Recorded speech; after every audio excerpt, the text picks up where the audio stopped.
नमस्कार साथियों, मैं डॉक्टर दिनेश कुमार पांडे।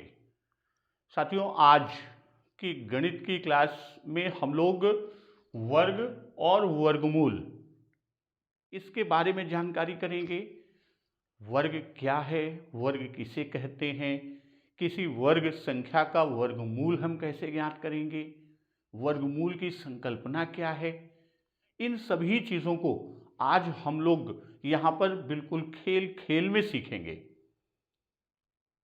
तो यहाँ सबसे पहले हम वर्ग की बात करते हैं कि यदि किसी संख्या को उसी संख्या से गुणा करें तो गुणनफल से जो प्राप्त संख्या है उसी को गुणा की गई संख्या, यानी जिस संख्या का हम गुणा करते हैं उस संख्या का वर्ग कहा जाता है। जैसे हम ये कहें कि 5 का वर्ग, 5 का वर्ग, तो 5 का वर्ग का मतलब क्या हुआ? 5 का वर्ग कि 5 संख्या का हम पुनः 5 से गुणा कर देते हैं तो यह इसका वर्ग है, या इसका मान जो प्राप्त होगा वो क्या होगा? 25। तो यही चीज कहा कि किसी संख्या को उसी संख्या से गुणा करें। मान लीजिए 5 है तो 5 को उसी संख्या यानी 5 को 5 से जब हमने गुणा किया तो प्राप्त गुणनफल की जो संख्या है, यानी इसका गुणनफल जो प्राप्त हुआ यानी संख्या 25 प्राप्त हुई, तो गुणा की गई संख्या का वर्ग यानी 5 का वर्ग अगर हम पूछेंगे तो वह 5 का वर्ग हमारा 25 है।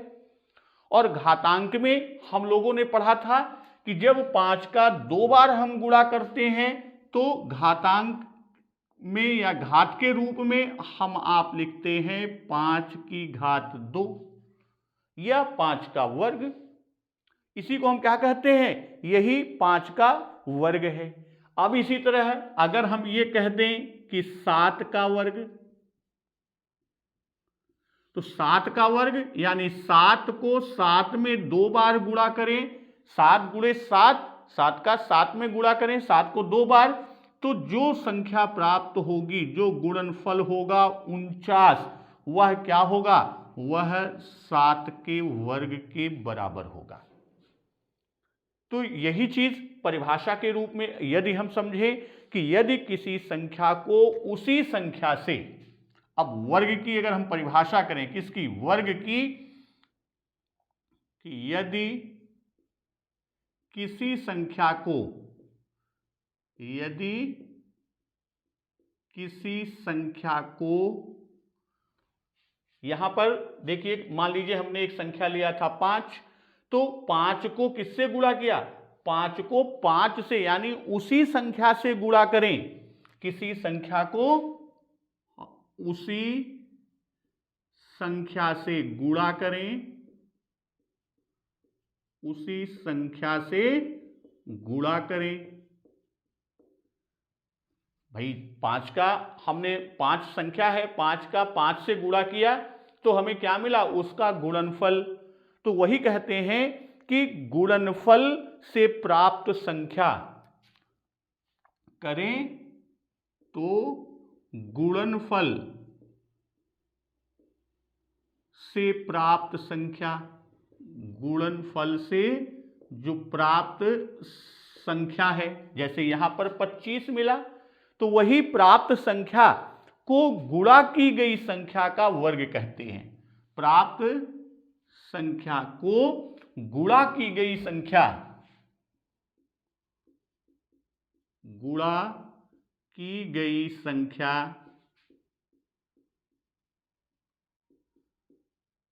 का वर्ग कहते हैं।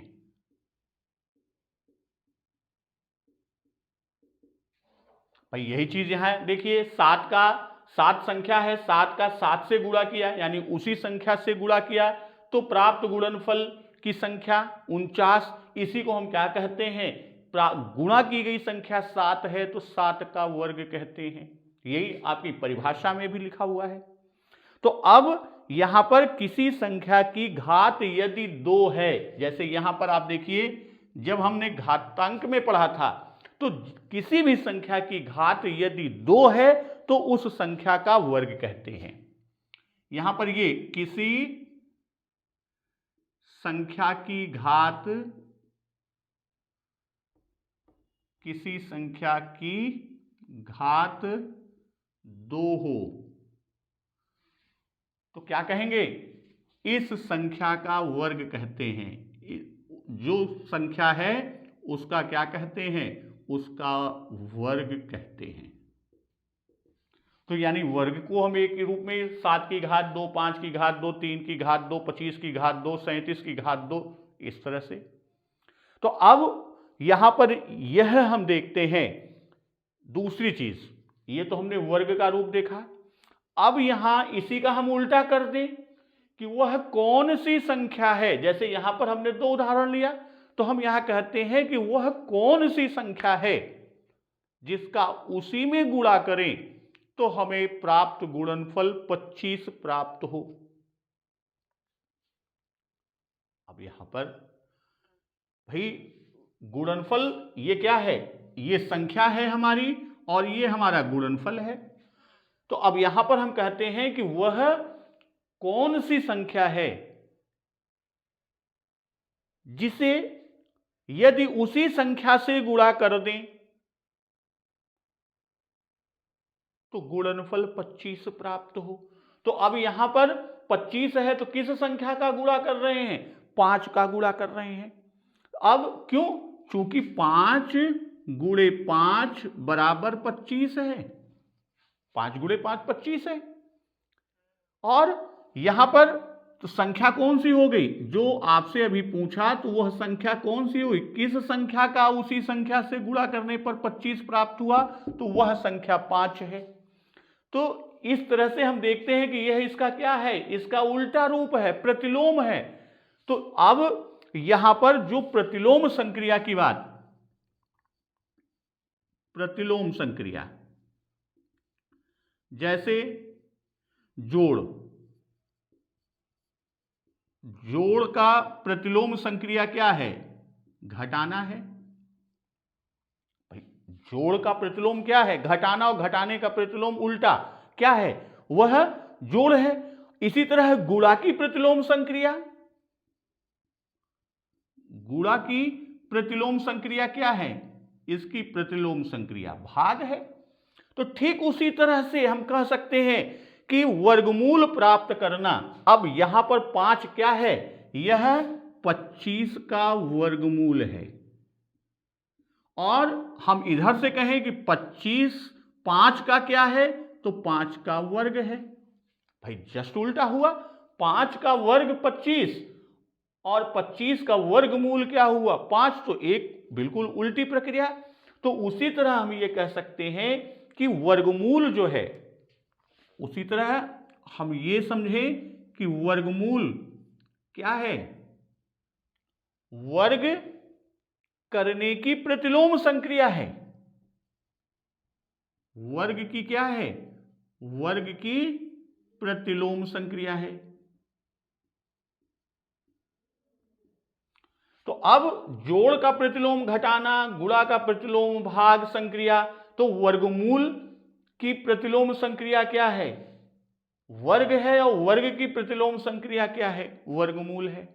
जस्ट उल्टे की बात हम करते हैं। तो ये तो हो गया हमारा एक, आप समझ लिए कि वर्ग और वर्गमूल हम साथ में लेके क्यों चलते हैं। हम कॉन्सेप्ट पहले वर्ग की बात करेंगे, फिर उससे हम आएंगे वर्गमूल निकालने की विधि, हम कैसे वर्गमूल निकालेंगे। तो अभी हम इसी में आगे चलते हैं वर्ग की प्रतिक्रिया में। जो वर्ग की, तो वर्ग में अगर आप देखेंगे, वर्ग की परिभाषा भी लिया, क्या लिया कि यदि किसी संख्या को उसी संख्या से गुणा कर दें तो गुणनफल में प्राप्त संख्या गुणा की गई संख्या का वर्ग होती है। ये हमने परिभाषा देखा। तो अब यहां पर हम एक चीज और देखते हैं। जैसे किसी संख्या, हमारी जो भी संख्याएं हैं, पहले हम धन पूर्णांक की बात करते हैं। पहले किसकी बात करते हैं, भाई जब हम संख्याओं की बात करते हैं, पूर्णांक, इससे हम बात करते हैं कि हम आप पूर्णांक पढ़े हैं। पूर्णांक में 3 प्रकार की संख्याएं आपको मिलती हैं। सबसे बाईं तरफ क्या होती है? ऋणात्मक, बीच में 0 और दाहिनी तरफ धनात्मक। हम तीनों की बात करते हैं, तो पहले धनात्मक की बात करते हैं, यानी धन पूर्णांक, या इसी को हम प्राकृतिक संख्या भी कहते हैं। तो सबसे पहले हम बात करते हैं धन पूर्णांक का वर्ग। धन पूर्णांक संख्याओं का वर्ग। तो धन पूर्णांक संख्याओं का वर्ग, जैसे 1 का वर्ग बराबर 1 गुणे 1 यानी 1, 2 का वर्ग 2 गुणे 2 बराबर 4, 3 का वर्ग 3 गुणे 3 बराबर 9, फिर 4 का वर्ग बराबर 4 गुणे 4 बराबर 16। इसी तरह 5 का वर्ग, तो 5 गुणे 5 बराबर 25। ये तो धन पूर्णांक का हमने देखा। शून्य का भी हम देखते हैं कि शून्य का वर्ग क्या होगा? 0 गुणे 0 बराबर 0। ये चीज हमने देख लिया। अब हम ऋण पूर्णांक की बात करते हैं, यानी जो ऋण पूर्णांक संख्या है उनका वर्ग। ऋण पूर्णांक संख्याओं का वर्ग। ऋण पूर्णांक संख्याओं का वर्ग। तो ऋण पूर्णांक संख्याओं का वर्ग, भाई ऋण 1 का वर्ग बराबर क्या होगा? ऋण 1 गुणे ऋण 1 बराबर 1। ऋण 2 का वर्ग क्या होगा? ऋण 2 गुणे ऋण 2, यानी 2 बार हम गुणा करें उसी संख्या का, तो ऋण ऋण का गुणा हम जानते हैं धन होता है, और 2 दूना 4, यानी इसका भी मान धनात्मक होगा। ऋण 3 का वर्ग, ऋण 3 गुणे ऋण 3, ये बराबर आपका 9। ऋण 4 का करें, ऋण 4, तो ऋण 4 गुणे ऋण 4, यानी इसका मान कितना हुआ? इसका मान 16 हुआ। उसी तरह एक इसका और ले लें, ऋण 5 का वर्ग बराबर क्या होगा? ऋण 5 गुणे ऋण 5, यानी इसका मान भी धनात्मक 25 होगा। तो इस तरह हम देखते हैं कि धन पूर्णांक संख्याओं का वर्ग भी धनात्मक है, और ऋण पूर्णांक संख्याओं का वर्ग भी, जो ऋणात्मक पूर्णांक संख्याएं हैं, इनका वर्ग भी धनात्मक हमको मिलता है। ये चीज हमने देख लिया। तो अब यहां पर हम ये देखते हैं कि धन 1 और ऋण 1 दोनों का वर्ग क्या होता है? 1 होता है। ऋण 2 और धन 2 दोनों का वर्ग क्या है? दोनों का वर्ग धनात्मक 4 इसका भी है, धन 4 इसका भी है। उसी तरह अन्य प्राकृतिक संख्याएं हम कहें, या धन पूर्णांक और ऋण पूर्णांक की बात करें, और 0 का तो वर्ग 0 होगा, 0 का वर्गमूल भी 0 होगा। तो इस तरह से हम ये देखें कि ऋण 1 और 1 दोनों का वर्ग 1 है। अगर हम इसको इस तरह से समझें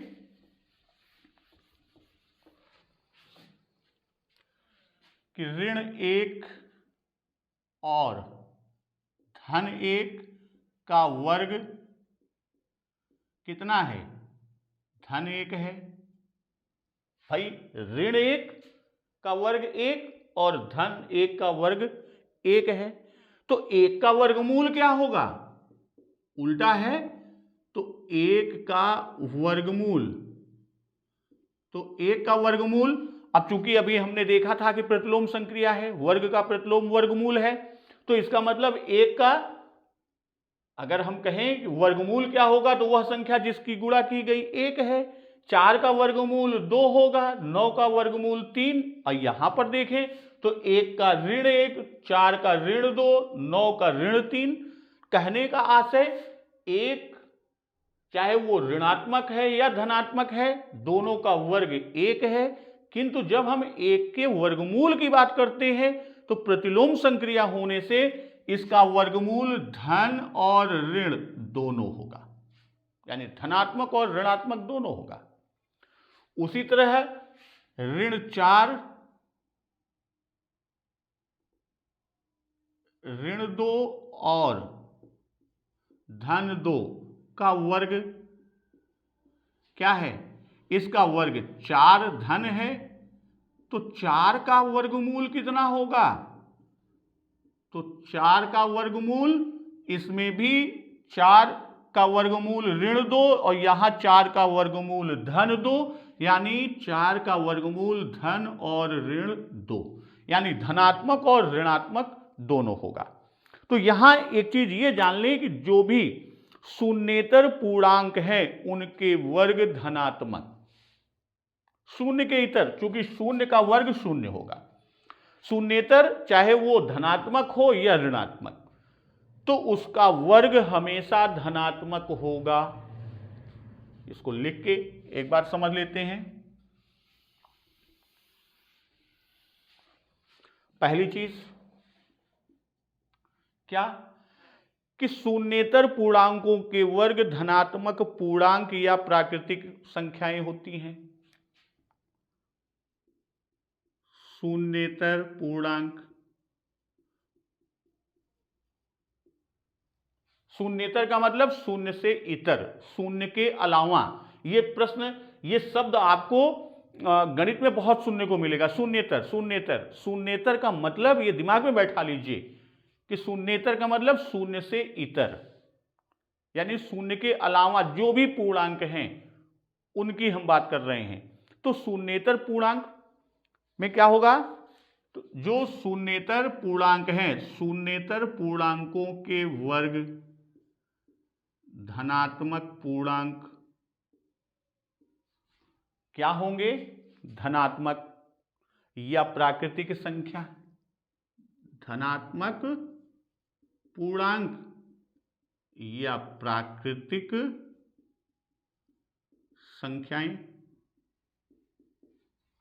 और वहीं पर अगर हम ये कहें कि वर्ग पूर्णांकों के वर्गमूल, भाई वर्गमूल अभी ऊपर हमने ये लिखा हुआ है कि ऋण और धन दोनों शून्येतर पूर्णांक, इनका वर्ग तो धनात्मक है, धनात्मक पूर्णांक या प्राकृतिक संख्या, लेकिन इसका वर्गमूल धनात्मक और ऋणात्मक पूर्णांक होते हैं। तो अब यहां पर जो हमारी कौन सी संख्याएं हैं? वर्ग पूर्णांक के वर्गमूल या पूर्ण वर्ग संख्याएं। तो जो हमारी वर्ग पूर्णांक संख्याएं, जो भी हमारी वर्ग पूर्णांक संख्या है, तो वर्ग पूर्णांक संख्या या वर्ग पूर्णांकों के वर्गमूल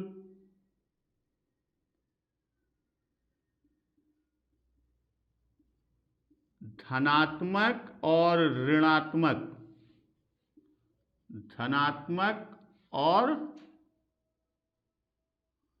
ऋणात्मक पूर्णांक होंगे।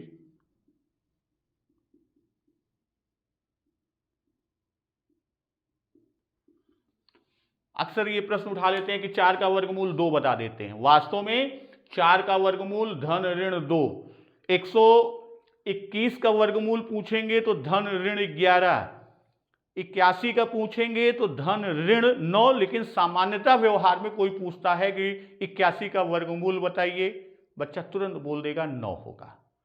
लेकिन यहां यह संकल्पना स्पष्ट हो जानी चाहिए कि जो भी वर्ग पूर्णांक हैं, इन वर्ग पूर्णांकों के वर्गमूल धनात्मक और ऋणात्मक पूर्णांक होते हैं। अब हम बात करते हैं कि शून्य, तो शून्य का वर्ग भी शून्य होगा, शून्य का वर्गमूल भी शून्य होगा। यहां कि शून्य का वर्ग, शून्य का वर्ग शून्य होगा और शून्य का वर्गमूल भी शून्य होगा। शून्य का वर्गमूल भी कितना होगा? शून्य होगा। तो ये तो सामान्य हमने वर्ग और वर्गमूल की सामान्य संकल्पना की बात की। अब हम बात करने चल रहे हैं कि वर्ग को हम निकालेंगे कैसे। तो यहां वर्ग निकालने से पहले एक चीज ये आप ध्यान रखिए कि कम से कम 20 तक, वैसे तो 30 तक की संख्याएं यानी 1 से लेकर 30 तक की संख्याएं आपकी उंगलियों पे होना चाहिए, फिंगर टिप्स पे, कि कोई भी पूछे फट से उसका उत्तर आप दीजिए। कहां से कहां तक? 1 से लेकर 30, नहीं तो कम से कम 1 से लेकर 20 तक की संख्याओं का वर्ग बिल्कुल आपकी जुबान पे होना चाहिए। उसको आप बिल्कुल रट डालिए, दिमाग में बैठा लीजिए, फिंगर टिप्स पे होने चाहिए। अब जैसे हम बात कर रहे हैं 1 से 10 तक तो सभी को याद है। 1 का 1, 2 का 4, 3 का 9 यानी 3 का वर्ग 9, 4 का वर्ग 16, 5 का वर्ग 25, 6 का वर्ग 36, 7 का 49, 8 का वर्ग 64, 9 का 81, 10 का 100। अब 11 से 20, कम से कम 11 से 20 तक की संख्याओं का वर्ग बिल्कुल आपकी जुबान पे होना चाहिए। तो पहले हम इसी की बात करते हैं कि 11 का वर्ग 121, 12 का वर्ग 144, इसी तरह 13 का वर्ग कितना होगा, 14 का वर्ग कितना होगा, 15 का वर्ग कितना होगा। तो ये मैं लिखूंगा नहीं, ये आपके लिए मैं छोड़ रहा हूं। यहां से 11 से लेकर आप 30 तक के वर्ग को बिल्कुल लिख के कंठस्थ कर लीजिए। अभी हम 2 अंकों की संख्याओं के वर्गों की भी बात करेंगे, उसमें भी ये आएगा, लेकिन 11 से 30 और 1 से 10 यानी हम कहें 1 के वर्ग से लेकर 30 के वर्ग तक, ये बिल्कुल आपके फिंगर टिप्स पे होनी चाहिए। अब जैसे 13 का वर्ग हमने लिख दिया, तो 13 का वर्ग कितना होगा? 169, 169। उसी तरह 14 का वर्ग 196, 25 का वर्ग 225, 16 का वर्ग 256, 17 का वर्ग 289, 18 का 324, 19 का 361 और 20 का 400। पुनः एक बार 11 से 20 तक की मैं बात कर दे रहा हूं, मौखिक रूप से बिल्कुल दिमाग में इसको ध्यान से सुनिए और बिल्कुल लिख के याद कर डालिए। 11 का 121, 12 का 144, 13 का 169, 14 का 196, 15 का 225, 16 का 256, 17 का 289, 18 का 324, 19 का 361 और 20 का 400। इसी तरह 21 से 30 तक का भी वर्ग बिल्कुल आप रट डालिए। चलिए, यहां की बात हो गई, ये तो हमने कहा आपको बिल्कुल जुबान पे होनी चाहिए। अब हम वर्ग निकालने में, वर्ग का निकालना, तो सबसे पहले हम बात करेंगे किसकी? 2 अंकों का वर्ग। 2 अंकों का वर्ग। 2 अंक में कौन आते हैं? 1 से लेकर 99, यही संख्याएं आती हैं। तो अब इन संख्याओं में पहले हम उन संख्याओं, वर्ग के लिए तो सामान्यतः हम जानते हैं उसी संख्या का उसी में गुणा करके हम प्राप्त कर लेते हैं, लेकिन यहां पर हम आपको एक हल्की टिप्स दे रहे हैं, तरीका बता रहे हैं कि कैसे हम 2 अंकों की संख्याओं का वर्ग निकालते हैं। तो यहां 2 मेथड की मैं बात करूंगा। एक तो पहले कि उन अंकों का जिनका इकाई अंक 5 हो। पहला मेथड हम बात करेंगे कि जिन संख्याओं का, अभी 2 अंकों के वर्ग की बात चल रही है, जिन संख्याओं का इकाई अंक 5 हो। इकाई अंक 5 हो। अब इकाई अंक 5 15 भी हो सकता है, 25 भी हो सकता है, 35, 45, 55, 65, 75, 85, 95, ये संख्याएं हमारी बनेंगी। तो इनका वर्ग ज्ञात करने के लिए सबसे पहले मैं बात करता हूं, जैसे हमने लिया 25 का वर्ग, तो वैसे तो 1 से 30 तक हमने याद करने को कहा, अब यहां हम बात कर रहे हैं जैसे 25 का वर्ग। तो इसका सीधा सा तरीका है, जो 5 है ये हमारा 5, इस 5 का वर्ग कर दीजिए, 25 हमने लिख दिया। भाई इस 5 का वर्ग क्या किया, 25 लिख दिया। फिर क्या किया, जो संख्या हमारी बची है, कौन सी, 2 बची है, तो इस 2 में हम गुणा करेंगे इससे आगे वाली संख्या, यानी इसकी अनुवर्ती संख्या। अनुवर्ती संख्या कैसे प्राप्त करते हैं, उसमें 1 जोड़कर। तो यानी इसका आशय यह हुआ कि 2 गुणे 3, और जो गुणनफल इसका प्राप्त होगा वह 25 के बाद बाईं तरफ लिख दें 6, तो 25 का वर्ग कितना आएगा, 625। अब हम बात करते हैं किसकी, 65 का वर्ग अगर हमको निकालना है। चलिए एक संख्या और लेते हैं, 65 का वर्ग। तो जैसा हमने बताया कि 25 और 5 का वर्ग बनता है, 25 हमने लिख दिया। अब यहां पर कौन सी संख्या है, 6, तो 6 का गुणा उसकी अनुवर्ती संख्या, यानी 6 की अनुवर्ती क्या है, 7, उसकी अगली संख्या, और इन दोनों का जो गुणनफल प्राप्त होगा वो यहां पर लिख दें, तो 6 सत्ते 42, यानी 42, 25 जो है वो 65 का वर्ग होगा। अब इसी तरह एक संख्या हम और लेते हैं, 85। 5 की इकाई के अंक का एक संख्या हम लेते हैं, किसका, 85 का वर्ग हमको ज्ञात करना है। तो फिर 5 के वर्ग को हम यहां पर लिख देते हैं 25, और 8 का गुणा हम कर लेंगे उसकी अनुवर्ती संख्या यानी 9 से, तो 8 9 72, 25 की बाईं तरफ हम लिख देंगे 72, तो 85 का वर्ग कितना बना, 72 25। एक संख्या और ले लें, हम संख्या ले लेते हैं कौन सी, 35। मान लीजिए 35 का वर्ग हमको ज्ञात करना है, तो हम कैसे करेंगे, 5 का वर्ग हम लिख लेंगे 25, और जो इधर बचा है उसकी अनुवर्ती संख्या 4 से गुणा कर देंगे, तो ये कितना हो गया, यह हो गया हमारा 12 25, यानी 35 का वर्ग 12 25 होगा। तो यह नियम, यह मेथड आपका किस पे इंप्लीमेंट होगा, किस पे क्रियान्वित होगा, कि जिन 2 अंक की संख्याओं की बात कर रहे हैं जिनका इकाई अंक 5 हो, यह उनके लिए है। अब हम एक यूनिवर्सल मेथड, कोई भी संख्या 2 अंक की हो वो 5 पे भी लागू होगी, लेकिन ये 5 के लिए अलग से एक हमने चर्चा किया। अब हम बात करने चल रहे हैं कि कोई भी 2 अंक की संख्या, यानी उसका इकाई अंक कोई भी हो, उसको हम कैसे ज्ञात करेंगे।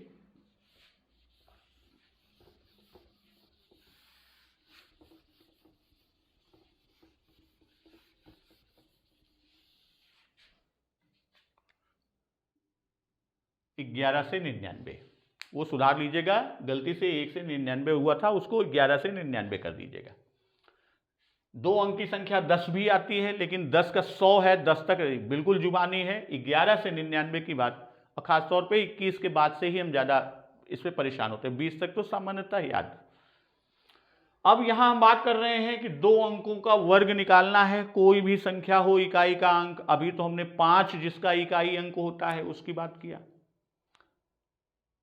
तो अब कोई भी संख्या हो सकती है। मान लीजिए संख्या आपको मिल गई 43, कौन सी संख्या, हमको ज्ञात करना है 43 का वर्ग।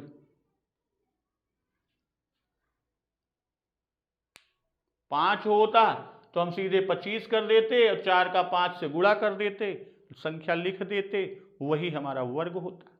लेकिन अब यहां तो 3 है, अगर 43 है तो उसके लिए हम क्या करेंगे, जो इकाई का अंक है इसका वर्ग करेंगे। लेकिन ये ध्यान में रखिए, जैसे 3 त्रिका 9, 3 का वर्ग 9 है, तो खाली 9 नहीं लिखेंगे, हम 09 लिखेंगे, और 4 का भी वर्ग कर देंगे। 4 का वर्ग कितना है, 4 का वर्ग 16 है। 4 का वर्ग कितना है, हमने लिख लिया 16। अब क्या करना है, इसमें दोनों संख्याओं का आपस में गुणा करिए और जो गुणनफल प्राप्त हो उसका 2 से गुणा करिए, यानी जो वर्ग संख्या तीनों संख्याओं का आपस में गुणा, यानी कि 4 गुणे 3 गुणे 2, तो इसका मान कितना आया, 4 तिहाई 12 दूनी 24। अब यहां इकाई के अंक को छोड़कर उसके बाद यह संख्या लिख के जोड़ दीजिए, तो ये आ गया 9, ये 4, 6 2 8 और 1 18, 49 जो है वह क्या होगा, वह 43 का वर्ग होगा। अब हम बात करते हैं किसकी, अब इसी तरह कुछ एक और उदाहरण हम लेते हैं। जैसे मान लीजिए 43 था, अब हम बात करते हैं 87। 87 का वर्ग लेना है, 87 का स्क्वायर।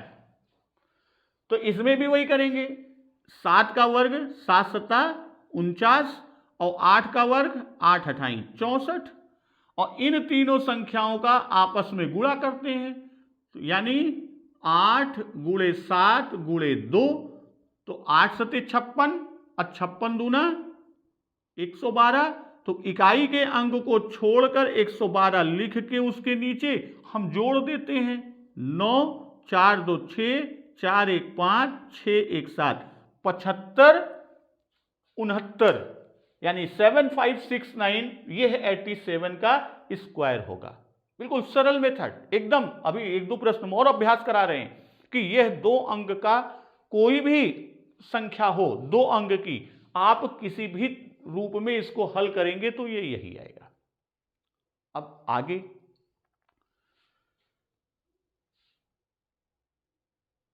कोई एक संख्या और हम लेते हैं, मान लीजिए हम 79 ले लिए।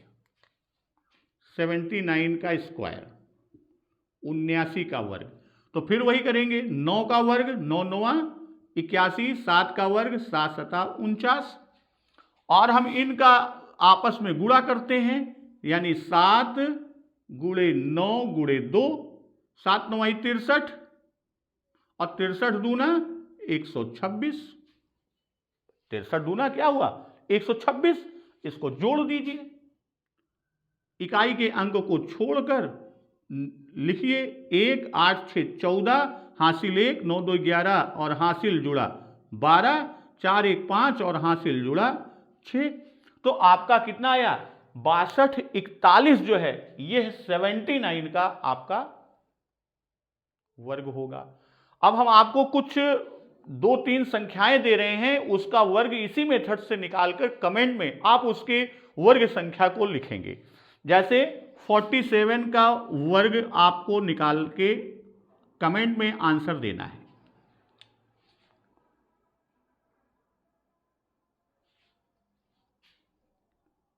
59 का आपको निकाल के दीजिए, और एक संख्या हम देते हैं 78।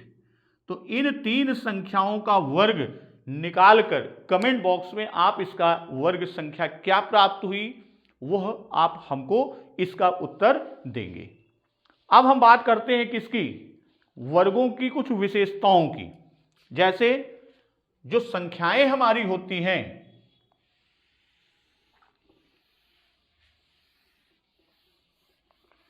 भाई जो हमारी संख्याएं हैं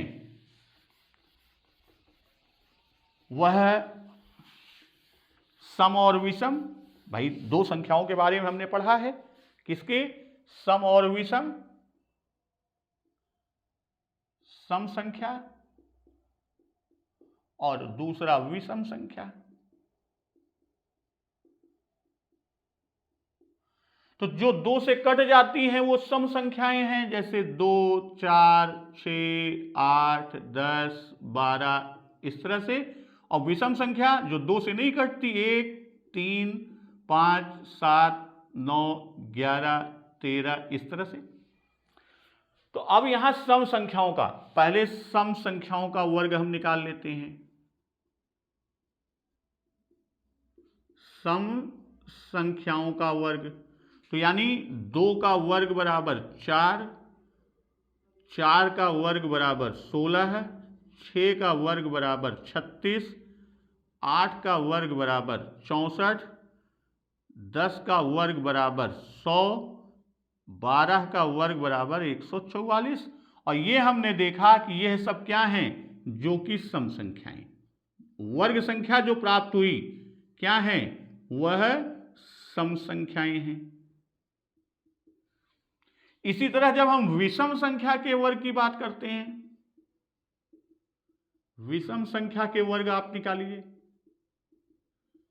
तो 1 का वर्ग 1, 3 का वर्ग 9, 5 का वर्ग 25, 7 का वर्ग 49, 9 का वर्ग 81, 11 का वर्ग 121।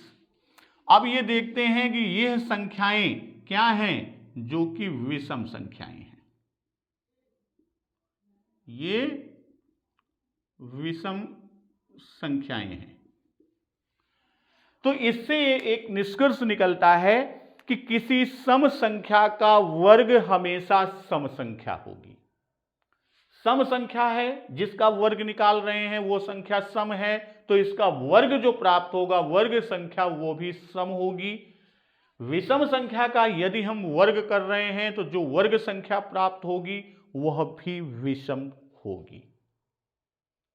तो आज हम यहीं पे बात करते हैं और अगली वीडियो में हम बात करेंगे वर्गमूल की और पूर्ण वर्ग संख्याएं कैसे हम पता करेंगे, तो इस पर हम लोग बात करेंगे।